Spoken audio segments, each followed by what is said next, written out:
My name is Daniel Ciraldo, and I'm thrilled to welcome you all to our first morning presentation of the final day of our virtual Art Deco Weekend 2021.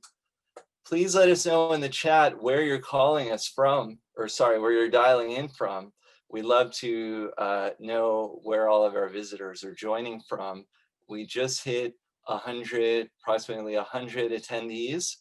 And oh, here we go. Canada, Montreal, Houston, Anacortes, Washington, Paris, Arlington, Virginia, Miami, Pittsburgh, New York, the UK, Hawaii, San Francisco, Chicago. So we're thrilled to have all of you here. And without further ado, I'm going to pass it on to John Baquet for the introduction.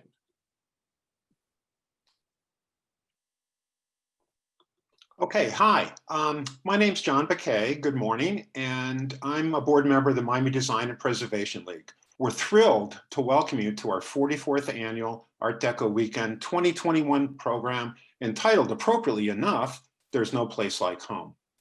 We thank our members for their support. If you're not a member yet of the League, please visit mdpl.org to join our mission to preserve, protect, and promote. The festival is sponsored by the generous support of the City of Miami Beach, Miami-Dade County Department of Cultural Affairs, the state of Florida, and the original Miami Beach Antique Show, which will be taking place March 12th to the 16th at the Miami Beach Convention Center. Today's speaker is Joel Levine, and his presentation is titled A Movie Lover's Guide to Miami Beach. So a little bit about Joel. Joel collected and restored radios and televisions for 40 years, amassing a collection of 600 items and an uncountable quantity of vacuum tubes, transistors, and other parts.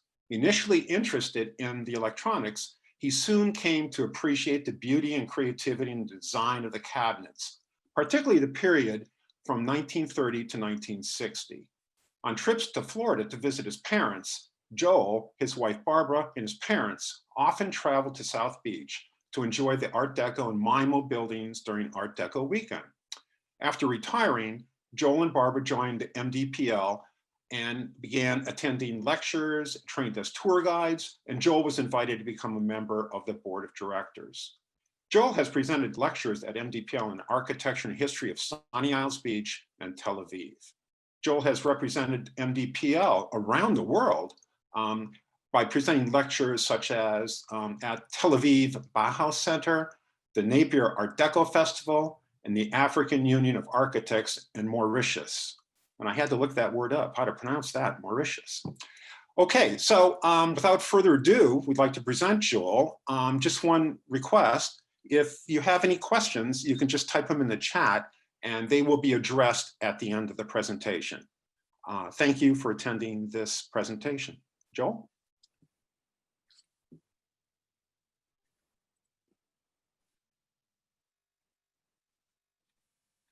Can everyone see my screen? No, huh? No, you have to press the share screen button. There we go. Now we can see it. You can see it now. Okay, can everyone see it now? Yes?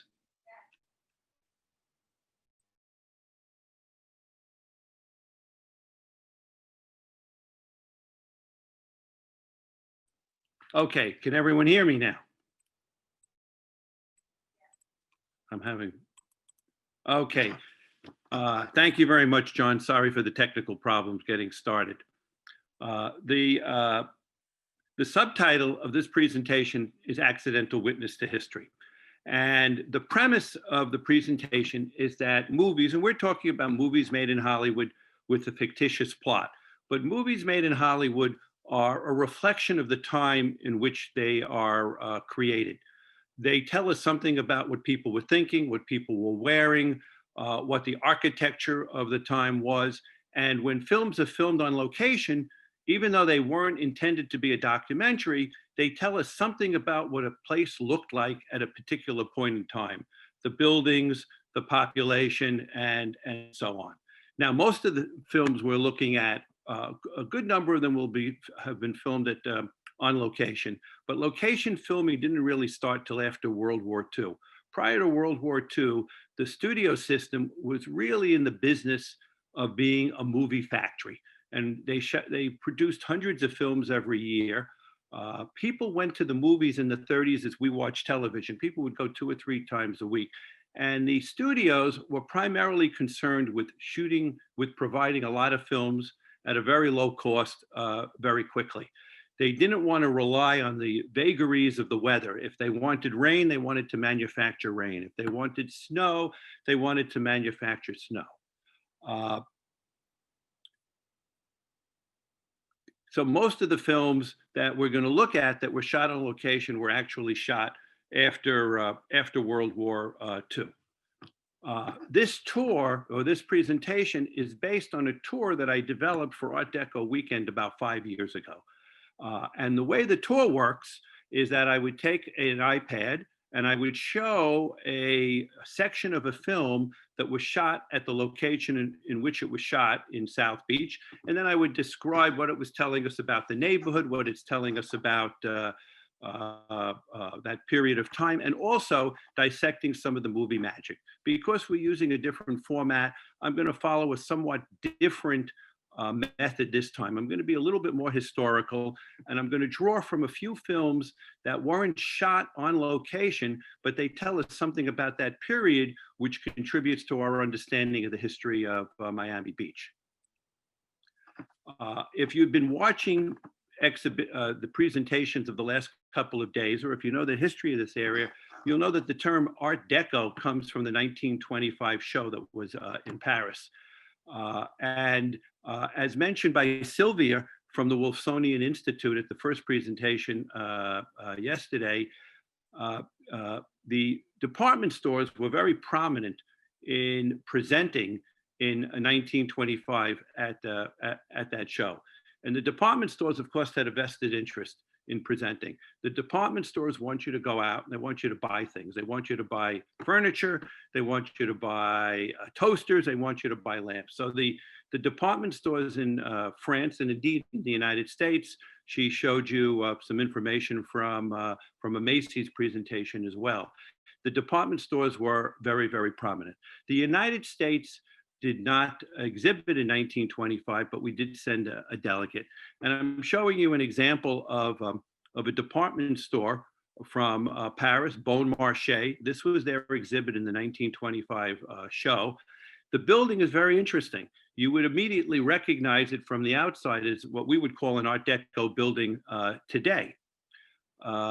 You'll notice that it has the ABA symmetry, that it has a panel on one side, and then a middle panel, and then that panel repeats itself. It's symmetrical. You could fold it on itself. You'll also notice that it has this zigzag architecture. It has this zigzag. It zigzags up in the front and it zigzags up on the side. And these are very common motifs. The decoration was also a very popular angular style of decoration that was popular in that period. So even the outside of this building, an interesting story, and I'm going to give you one little aside, an interesting story about this exhibit is that after 1925, when the exhibit closed, the department store moved the furnishings that were inside, they moved it into their department store. And it was part of their department store furnishings, their department store decorations till 1979. 1979, they decided to redecorate the store and they sold the decorations. They were purchased by an organization in Amsterdam and they opened up something called the Deco Spa. So what we're looking at right here is actually a piece of the 1925 show, which can be seen today in Amsterdam, reassembled in Amsterdam. And you could see the rich use of wood materials, the combining of natural materials, the metal. Also, that railing, you'll notice that that railing has a frozen fountain motif, and a frozen fountain motif was one of the motifs that came out of the 1925 show.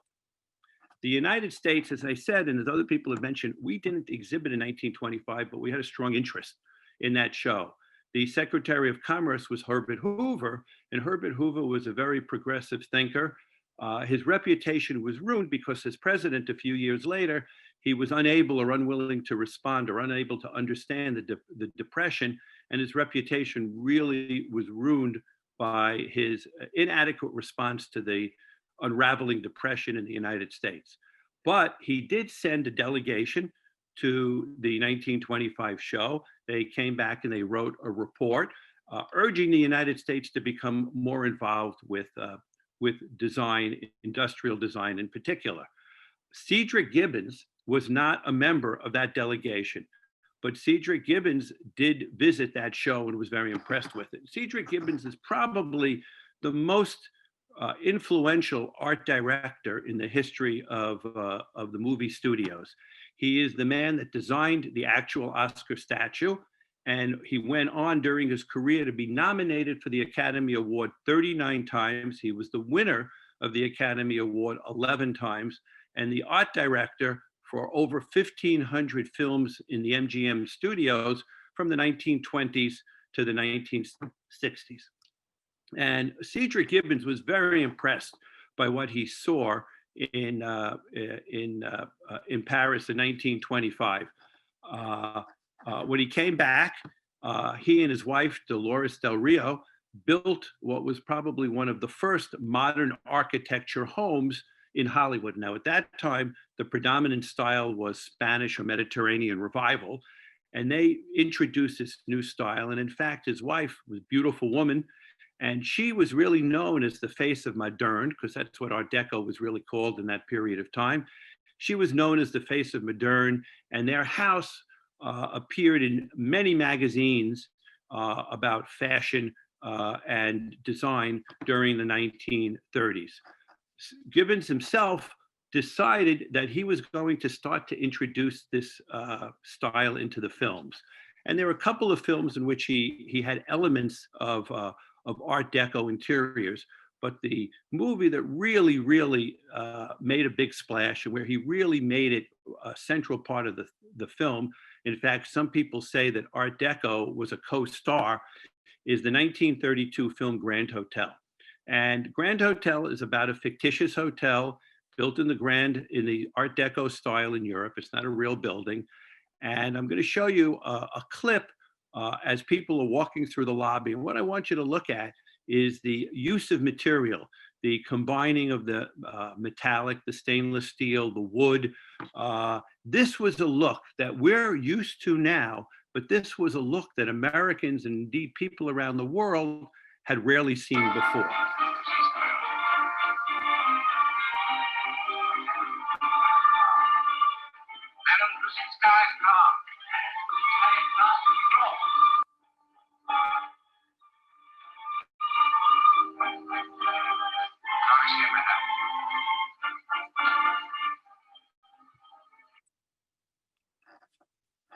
This is a still from that film of somebody's apartment and office. And I just want to show you again how the use of natural materials, geometric shapes were combined to create the paneling, the use of aluminum or stainless steel trim to be a highlight around the woods. And finally, I'm going to show you this one still. This is a scene of the lobby. So the lobby, and remember, this is all a Hollywood creation. This is not a building that actually existed. So this is a recreation or a creation of the lobby of that hotel. It had a huge inner atrium, and then each floor had a stainless steel railing that surrounded it. And this was a very strong visual image, something that had not been seen by anyone before. And when hotels started to be built in Miami in the later part of the 1930s, this was a strong influence. The first film that I can show that actually has a scene in it from Miami is Moon Over Miami. Now, you may notice that the symbol of Miami Design Preservation League is also Moon Over Miami. The term Moon Over Miami originates in a 1937 song, which was also used in this film. And the plot of this film is that several women out west have inherited some money, and they want to decide how they can best use the money. And they decide they're going to go to the land of millionaires. They're going to go to Florida, to the Flamingo Hotel, and they're going to pass themselves off as millionaires. I'm going to show you a scene of an overflight of Miami from 1941. And after that, I'm going to tell you what it's really telling you about Miami that people in 1941 would have known, but you may not know today.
So the first thing I want to point out in this scene is the prominent role that the racetrack played.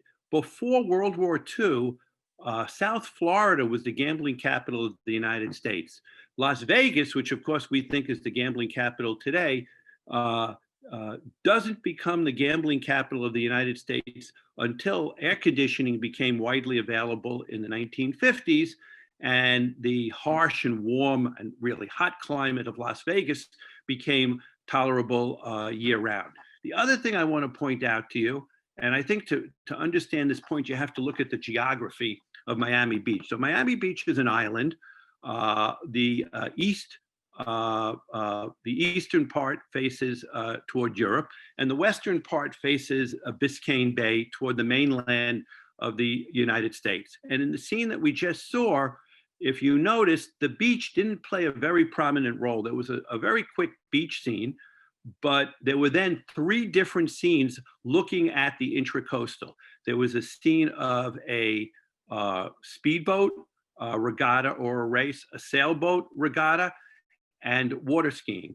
And that's telling you that the earliest hotels, including the Flamingo Hotel, they weren't built on the beach. The first hotels that were built in Miami Beach in the 1920s, they were built primarily on the intracoastal, and people came to be entertained by so much of the boating activity. By the 1930s, that started to shift. And when Miami Beach had its 1930s building boom, most of the newer hotels were built. But there's a reason why the earliest hotels were built by the intracoastal. And the reason is that when we entered the 20th century, most people in the United States didn't know how to swim.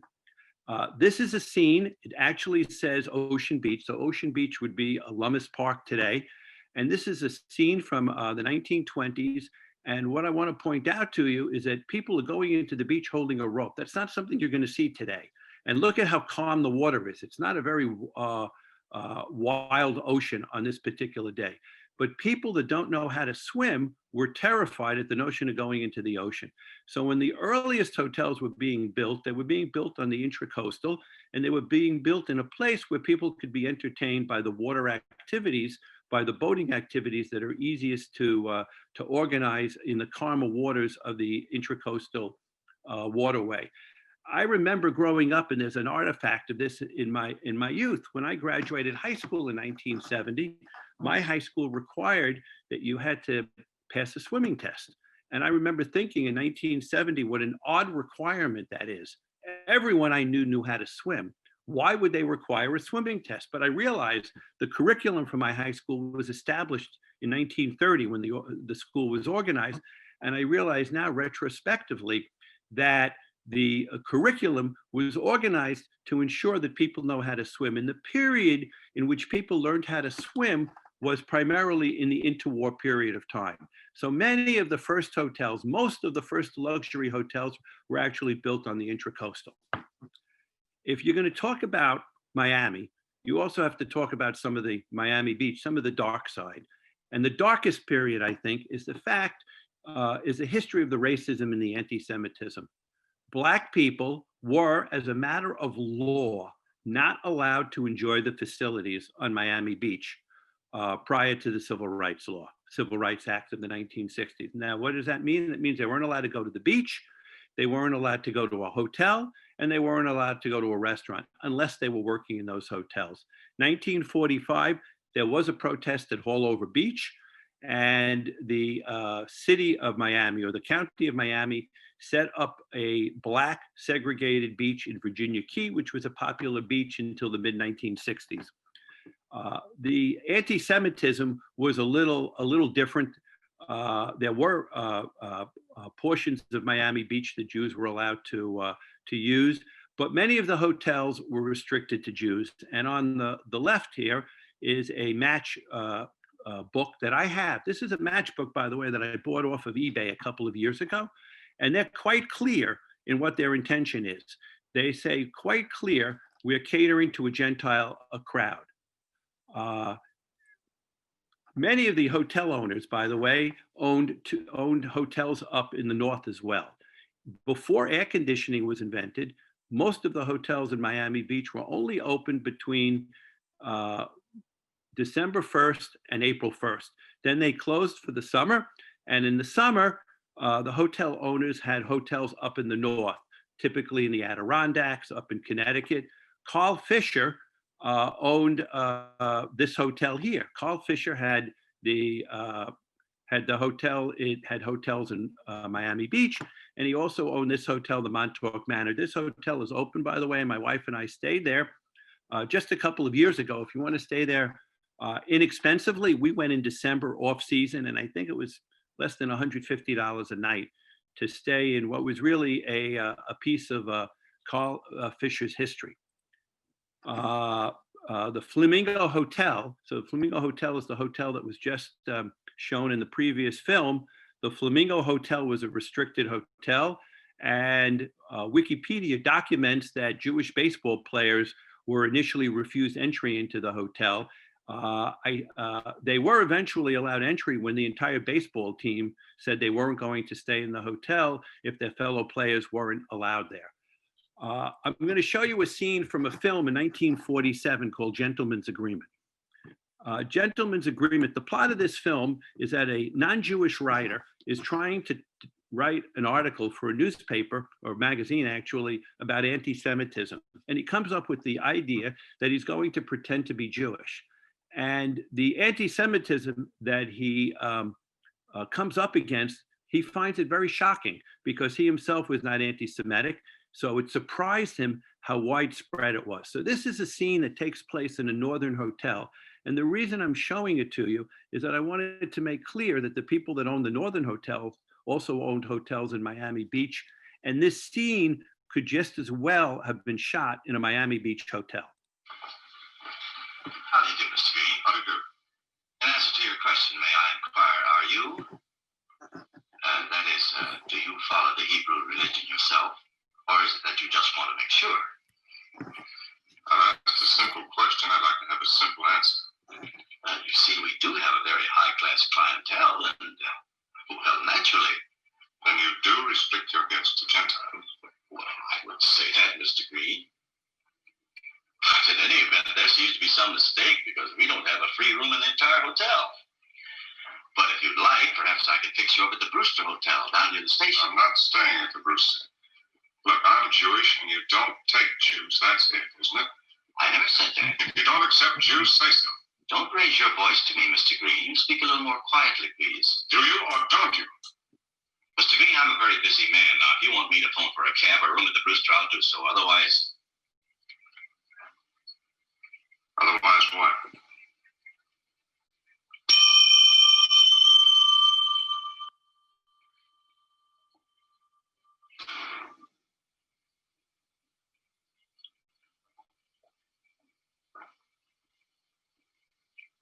I want you to pay attention to the face of the bellboy as they pass, as he's on his way out.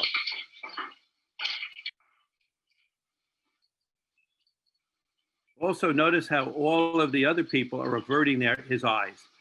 They're ashamed, but they don't say anything. The bellboy, on the other hand, he really seemed to enjoy this. 1959, we're moving ahead. So the heyday of South Beach was in the 1930s.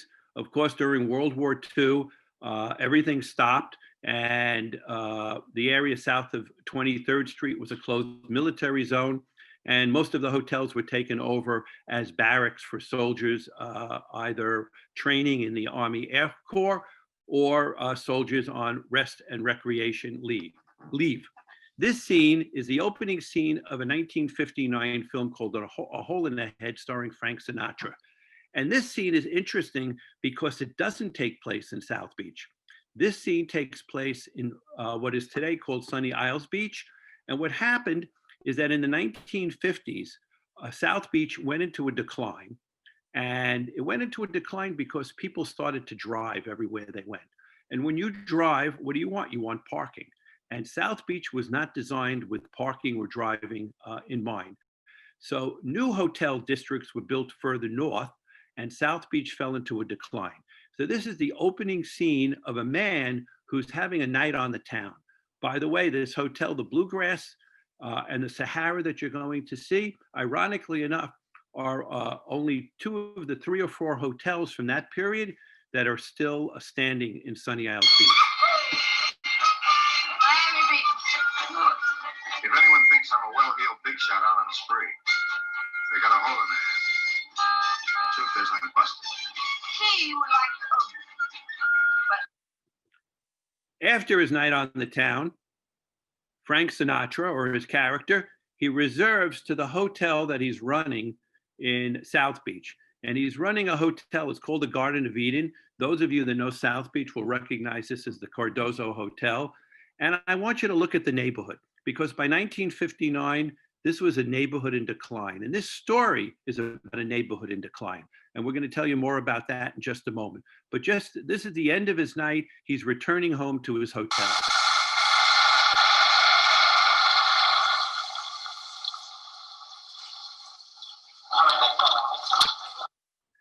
Notice how drab everything is. There are a few people out on the porch, very little street activity, very little road activity. The plot of the film is that he has a redevelopment plan, but I'm going to let you tell Frank Sinatra's character will tell you in his own words what his plan was in 1959 to redevelop South Beach. But this scene, by the way, takes place in the Fontainebleau Hotel by the pool of the Fontainebleau. I think you'll be interested. Honestly. Oh, come on, fine, come on and tell me about what I changed for. Frank Sinatra is pitching a business plan to the man that just purchased the Fontainebleau Hotel and has announced that he wants to develop hotels in South Beach or in Miami Beach. Come on, man. Sure, you remember all the property down south of the beach here? Yeah. Well, for years, they did all the business down there, but now everything's moving up north and all the action's up here. Yeah. So here's what I figured. I figured we could buy all of that property for a song. You don't have this trouble, do you? No, I have that kind of trouble. Now, I got all the facts and figures here. We can buy it for a song. See, you know what we do after we buy it? We knock down all the buildings, clear the ground, and you know what we're gonna do? We build a Disneyland. Is that a beautiful idea? We build it. After we buy it, we knock down all the buildings, clear the ground, and you know what we're gonna do? We build a Disneyland. Is that a beautiful idea? We build it. Yeah. You like it? It's a big tab. But you and me and a couple of guys, we put a syndicate together, and it's a boat race. Stop! So it's interesting, as early as 1959, South Beach was considered to be dead and to have no future. It's also interesting that this character is talking about building a Disneyland. In fact, Disney World is announced in 1965. Of course, it's built not in South Beach. It's built up in the Melbourne area, which is about 200 miles north of South Beach in mid-Florida. And it opens in 1971. So this shows you that even 10 years before the opening of Disney World, people understood that South Beach has a problem and that the future was probably in amusement parks, or at least for a portion of Florida. This is another film that starred Frank Sinatra, and I'm just going to show you a very brief scene. And I have to tell you, by the way, that there were many other films I could have chosen from to show you scenes, and there are many, many more scenes. It's just, I have a limited amount of time, and I can only show you a few scenes. But this scene is interesting because one of the things that you can do in films is you can find what a location looked like. You can get the kind of picture that nobody else ever shot. Now, this is taken from First Street and Ocean Drive. And the 1967 is from the scene in Tony Rome. I'm going to run that in just a moment. And the 1921 scene I shot last week. If you go there today, where the car is driving, that's a parking lot. Behind it is Nikki's on the Beach. And in 1967, you could see that pier. That pier washed away in one of our hurricanes. And there is a new pier that was built, but it was built in a somewhat different location, a couple of 100 feet further down to the south. So this really gives you a sense of what a piece of Miami looked like that is lost forever.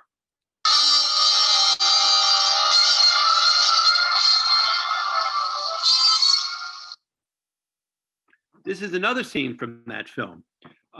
This is the Fifth Street Gym, and the Fifth Street Gym is very famous. There is a Fifth Street Gym today, but it's in a different location. And the Fifth Street Gym is famous because that's where Muhammad Ali trained for his fights. And there were actual scenes in this film that were played in that gym. So if you're interested in boxing history, this is a chance to see a little piece of boxing history live. And they actually show in this scene, I'm not going to play it, but they show in the scene boxers practicing, sparring there. 1977.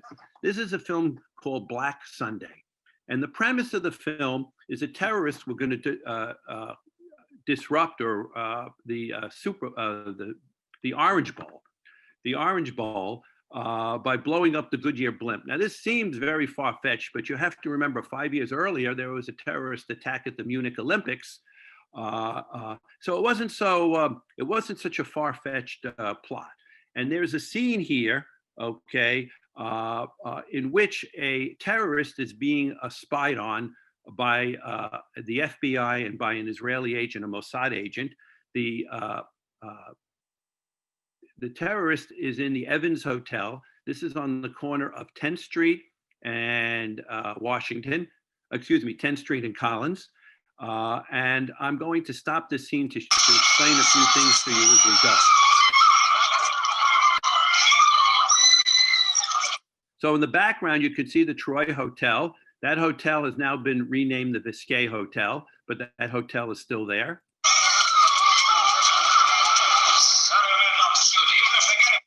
They're in the lobby of the Fairwinds Hotel. The Fairwinds Hotel is still there. It's just undergone a complete renovation. And they're right across the street from the Essex House, which is also still there.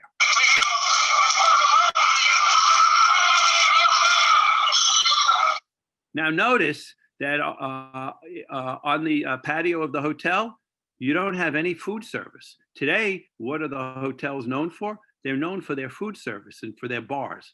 But you're going to see several hotels here, and you're going to see people, elderly people, sitting there just watching people pass, just looking at the traffic. As I like to say in my tour, watching the grass grow.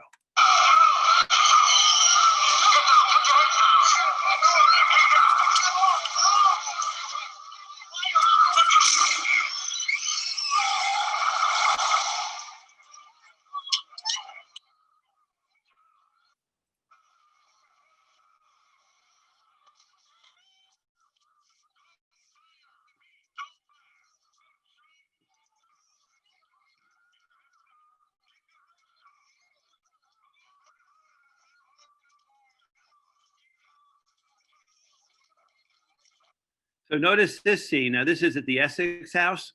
Again, we're on the corner of 10th Street and Collins.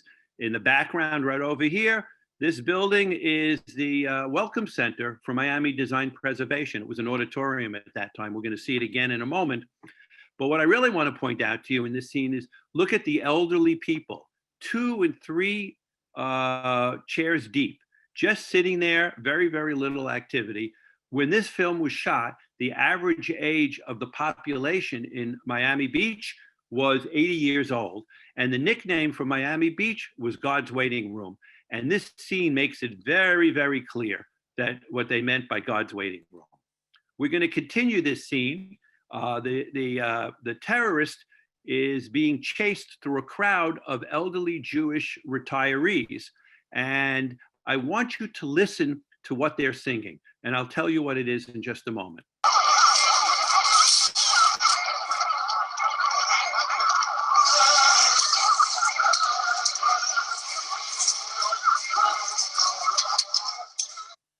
So I don't know if you were able to make that out and how many of you would know. What he said is Eretz Zion v'Yerushalayim. This is a Mossad agent chasing a Palestinian terrorist through a group of elderly Jews, and the Jews are singing the Israeli national anthem, the Hatikva. And if you don't know what that song is, you're going to miss it. I have to assume that the creators of this film had a sense of humor, and they thought that that would be a kind of a funny joke to put in, knowing that most people are not going to get the joke. That chase scene continues. I'm not going to show you the whole scene. It's a very long scene and a very interesting scene. But I want to point out this one scene here. They're driving, the police are driving onto the beach.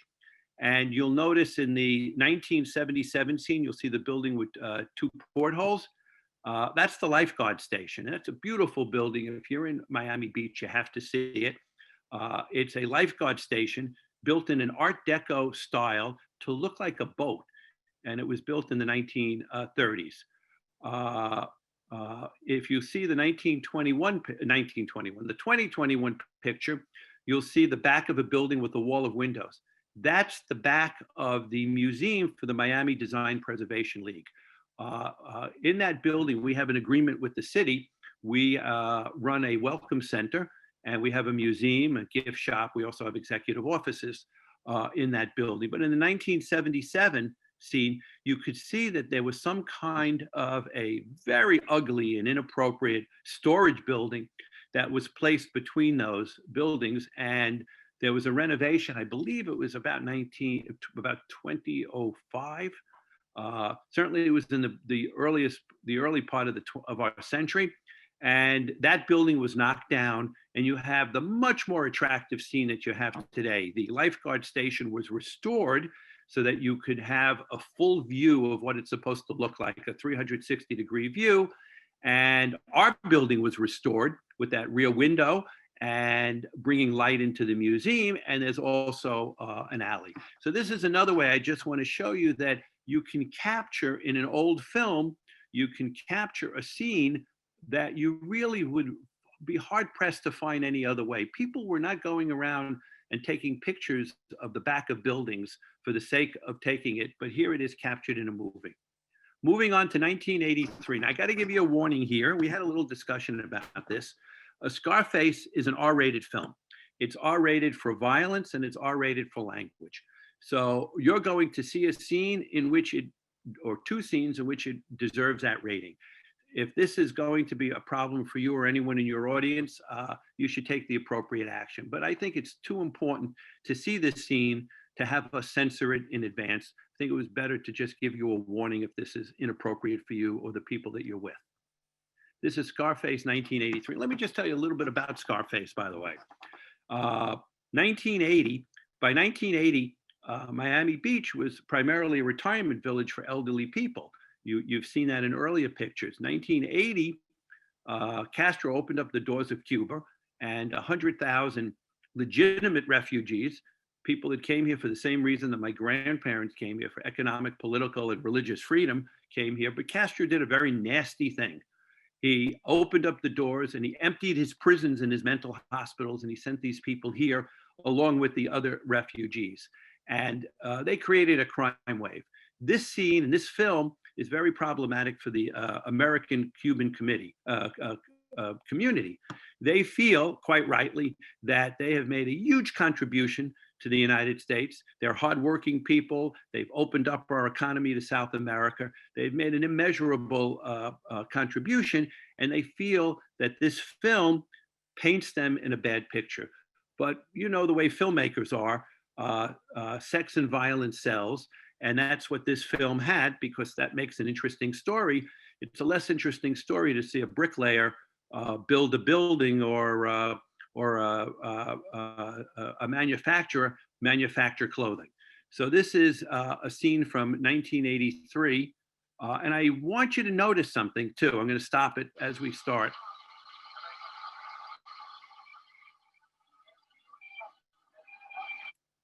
Oh. So first thing I want to point out, do you notice that there were no elderly people sitting on the terrace? Now you have umbrellas and you have tables, because something has happened since 1977. And what has happened is that this building and several other buildings, 7 buildings in total, were purchased by a consortium led by Andrew Capitman, the son of Barbara Capitman, one of the co-founders of the Miami Design Preservation League. By the early 1980s, the Art Deco buildings and the other buildings in South Beach were protected from destruction, but the owners of the buildings didn't see an economic model for revival. So Barbara and her team put together a purchase plan to buy a number of buildings and run them as a demonstration project. And what they did is they introduced bars and food service to these hotels. You'll also notice that to the right, you'll see a big empty lot. It's actually a parking lot. If you go there today, there's a parking garage, because by 1987, this demonstration project had created so much demand for South Beach that parking became a problem again. And when parking became a problem, the city started to build parking garages.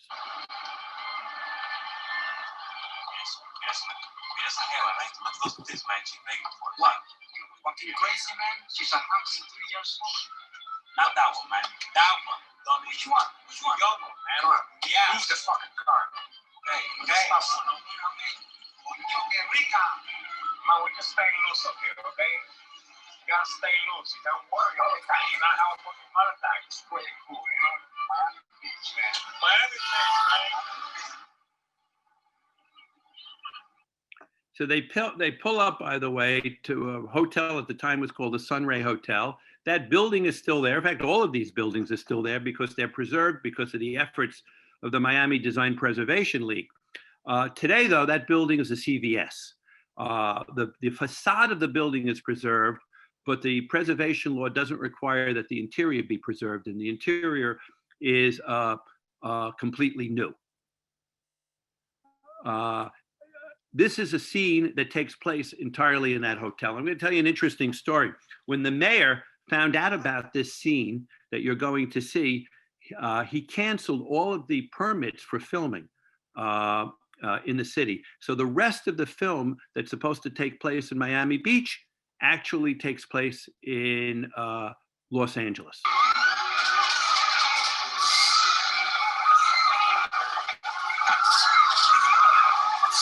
I want you to also pay attention to the expressions on the faces of the people that are sitting in the chairs.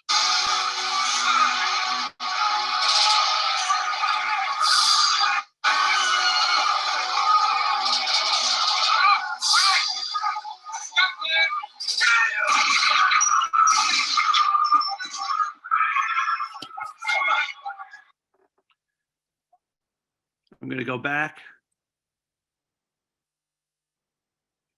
You see that expression? The director, Brian De Palma, he didn't tell these people they were going to witness a gun scene. He hired some local residents to be extras, and he wanted the real look of surprise. So those people are genuinely terrified because they actually thought they were witnessing a murder. And that's how Brian De Palma got such a convincing performance out of these rank amateurs. Now, 1983, a TV series comes to the mayor's office. And at that time, we had a new mayor. And they come and they ask for permission to shoot a television series called Miami Vice. An interesting thing had happened between 1983 and 1984. People started calling up the Tourist Information Office and asking, where was that film Scarface shot? I want to go there. So the new mayor decided that there was really no such thing as bad publicity, and he was going to encourage this new TV series to shoot in Miami. And this is the opening scene in Miami in that TV series from the pilot. Also notice the diversity of the population. Orthodox Jews, pretty young women in bikinis.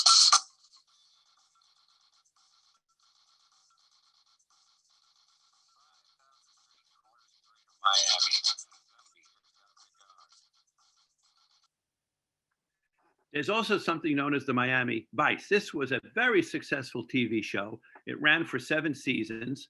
It was a number 1 rated TV series for quite a few years. And there's something that we call the Miami Vice effect. Miami Vice, because of this TV series, became very, very popular. And there was another synergy as well.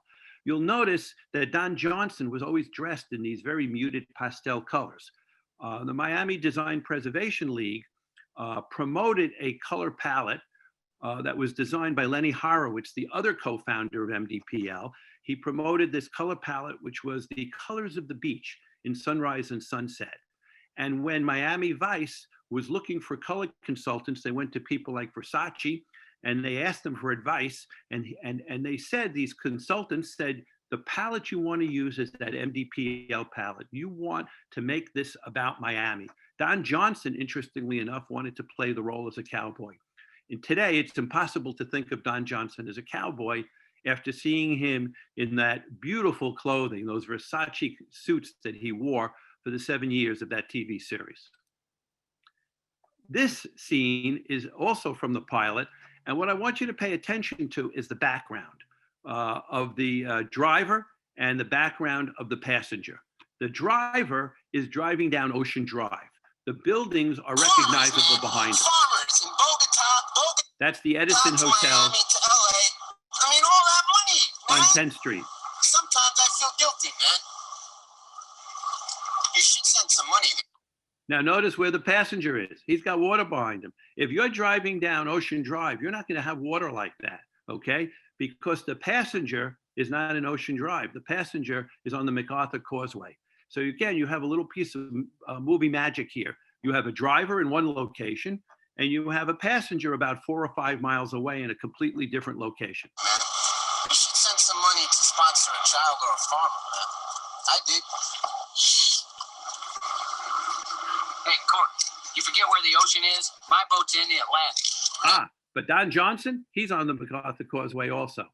So the man sitting behind the driver is also in a different location than the driver. Need your boat, dude. Different stash, and it's already in, so. This is another scene from that film. And again, I'm doing a little bit of, you might call this photographic archaeology. So here's a 1982 scene. It's a chase scene from the pilot of Miami Vice. And they're in front of the Victor Hotel, and that's the Versace mansion in the background. So today, the 2021 picture, of course, this is a COVID picture. What's different about today is that Ocean Drive is completely closed to traffic, and the restaurants have been allowed to move their tables into one lane of the traffic. But if you look at the buildings, in 1982, you see that in front of the sports car, you see that round figure. That is a tire, because they were indicating to you that that's a parking lot. That fence, it's obscured in this picture from 2021, but that fence is still there. However, behind it is a deck with a swimming pool. And then next to it, you'll see a building in 1982 with a big wall of windows. That now is the smaller tower of the Victor Hotel. Then you could see peeking out the Versace mansion. And in the 1982 picture at the very, very far left, you'll see where it says Revere Hotel. The Revere Hotel is not here anymore.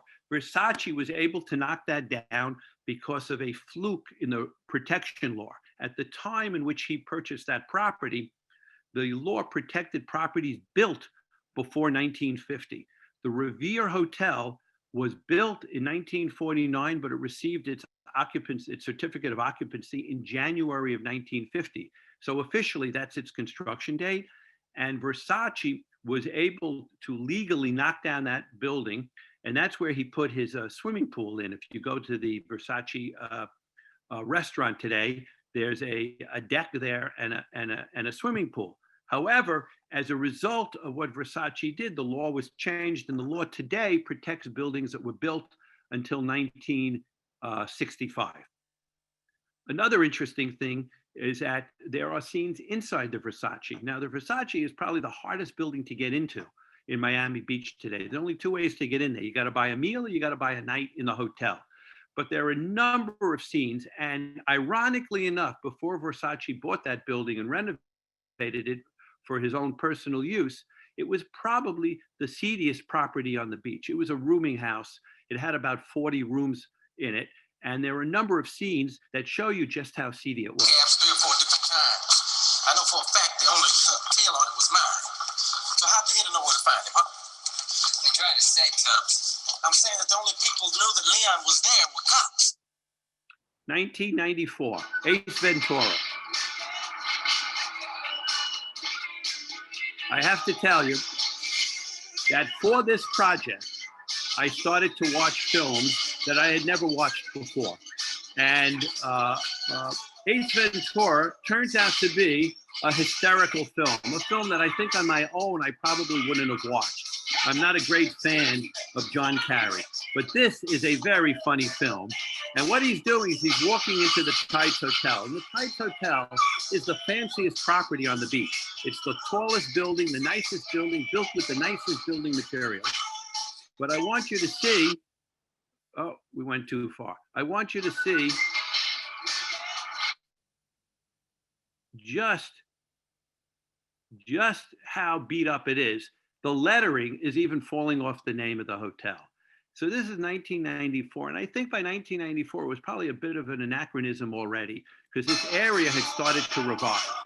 And it had started to revive because of the efforts of Miami Design Preservation League and Barbara Capitman. She demonstrated with her project that there was a building model here, and then more experienced hotel owners, people like Tony Goldman, that really knew how to operate hotels, really knew how to promote a business. They came in and they really took South Beach to the next step. While we were watching this film, this scene comes on, and I screamed to my wife, Barbara, that's where we live. So it turns out that in Ace Ventura, there's a scene of our apartment building. This is actually where we live today and where I'm broadcasting from today.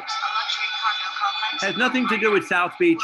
I just have to show you this scene because it was so much fun to see my own apartment building in a movie. And finally, we're going to come to the present. And I know 1996 probably doesn't feel like the present. But to tell you the truth, if I didn't know that this was a 1996 scene, I would think that this is the present. Well, maybe pre-COVID, okay? So what I want you to pay attention to is, well, first of all, the colors of the buildings. You're going to see that they're painted in the pastel colors of Lenny Horowitz's color palette. You're going to see those yellows, blues, and pinks. You're going to see that the patios on the hotels, they're full of people enjoying themselves eating. You're also going to see that the sidewalks have tables. So one of the things that was done in the early 1990s, as these restaurants became more popular, the sidewalk was widened, and one lane of parking, not one lane of traffic, but one lane of parking, one side of parking was removed so that there would be more room for restaurants. If you look in the background here too, what didn't you see in the earlier scenes? You didn't see a lot of cars and you didn't see a lot of people. What you see in this scene is both, a lot of cars and a lot of people. So this is a 1996 scene, but as far as I'm concerned, it's a completely modern scene. And if I didn't know the year, I wouldn't know when it was shot. Stop the California papers at home. You're lying again. This is too much for me. Too much ugliness. Too much pain. Feel my pulse. Am I all right? Oh my goodness, it's very fast. Let's get you out of the sun.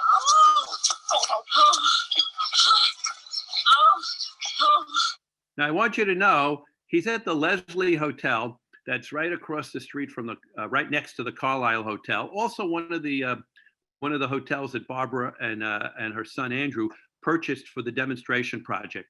So they're about to enter the Leslie Hotel. And here's movie magic. They have just been transported to the Raleigh Hotel, which is about a half a mile away. So this scene, which is, if you didn't know the location, you would think is the rear of the Leslie Hotel, is actually a different hotel about a half a mile away. Waiter, water, right away. It's the end. It's the end. I know it is. No, it isn't. Just breathe.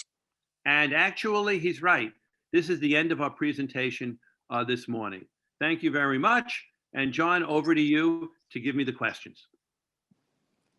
Thank you, Joel. And this is Daniel. Great job again.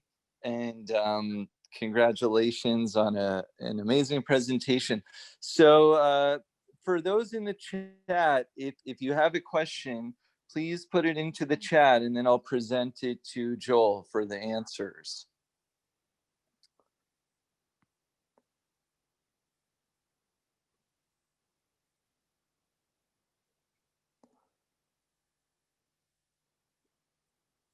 Well, we're getting a lot of congratulations. Well, congratulations. I like congratulations. That feels good. So I don't see any questions. I'll keep looking out. But in the meantime, I wanted to let everyone know that our next event is at 3 o'clock. It's a solo jazz dance class. And then at 4 o'clock will be the final presentation of the Art Deco Weekend, which is a Hollyhock House tour with our partners at the Wolfsonian. So you can visit artdecoweekend.com to get all of the links and the registrations. And okay, Joel, we do have a question from Ashley. Do you have any thoughts on where Bad Boys was filmed? Oh, yes. I love that film. Again, I watched it. It was filmed in the Collins Park area. Okay. And there's a great scene. Some of it was filmed on Washington. There's that scene where he gets on top of a car that was shot on Washington Avenue. There's another scene. There are these footbridges that go across the canal, the Collins Canal, and the car drives across it. The problem is there's a wealth of material, and I was only given an hour. Perhaps we can bring this back. It doesn't have to be for Art Deco Weekend, and I can visit some other films as well and discuss some of those locations also. Sounds good. And I remember growing up seeing Bad Boys, similar to what you described with Miami Vice, where they're driving down one street and next thing you know, they're on the MacArthur. So I think that movie magic happens a lot. It happens a lot.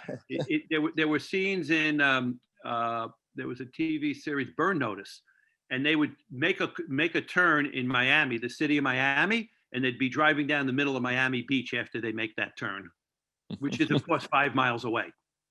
Oh my goodness. Okay, so MF is asking, what is your favorite movie with Miami in the background? My favorite movie with Miami in the background. I'm not big into favorites because to me, the parts add up to more than the sum of the parts add up to more than just their sum. So what I like to see and what I tried to do today was tell a story to show a progression. Okay. And each of these movies is telling you about a particular time in place. My favorite one scene is I love that overfly from Moon Over Miami, even though the scenes in the Flamingo Hotel were filmed all on a stage scene, on a stage lot. I love that flyover because that probably is the Florida that I can never experience. I could never experience the excitement that people would have had in 1940 taking a vacation in the tropics in the middle of the winter. So that would be my favorite scene. But in overall, I like all these films because they tell me a story about a time and a period that either I didn't experience or it's long gone. Okay, great. So then Shannon asks, is there a way to keep in touch or follow Joel Levine? I would love to learn more. I don't have a website. If you found this interesting, you should, I would say, write to Daniel. Daniel is the commentator here. And there's no reason why we can't have another presentation on this theme or a similar theme and maybe dig a little deeper. Because remember, this was an overview. And even in the few films that I presented, I had to use a lot of discretion. There's so much material that I didn't use. Just to give you an example, we had one quick scene from the Fontainebleau. I think I've counted, and there are probably more, 8 films that have been shot at the Fontainebleau. I could probably do a presentation just on the Fontainebleau. All right. Yeah, no, I bet. And on that note, actually, Joel, I should mention to the listeners that our next big exhibition at the Art Deco Museum will be on Morris Lapidus, and it's scheduled to be installed in February. So maybe we could have a follow-up with you in the future this year with some Fontainebleau inspired movies. Yes, that would actually, we could just do the Fontainebleau and put it on Zoom and let everyone enjoy it. Sounds good. Okay, and then we have Scott Tim, who mentions another great film with scenes of the beach, especially Flamingo Park, is Radio Inside from 1994. I don't know that film. I'm going to write it down right now. I never heard of that film. Radio Inside from 1984. We'll have to check that one out. I never heard of it, and I appreciate the tip.